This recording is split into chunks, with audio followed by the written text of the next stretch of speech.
Yes.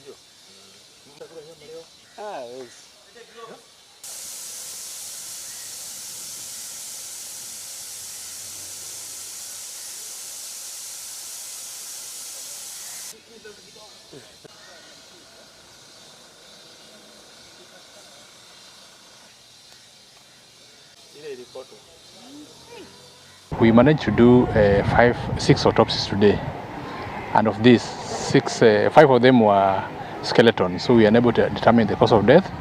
Neither were we able to determine the gender. However, one of the bodies was of a male, which was still fresh, and we could see features which could have caused the death. And what we found that this person, first of all, looked like he was unwell. He was dehydrated. Then he had what looked like pneumonia. So we are calling upon the public to come. We have a desk here, which we need the people whose members of family are missing, and they have reason to believe that these persons were involved in that Kwa Binzaro cases. They come for their samples to be taken.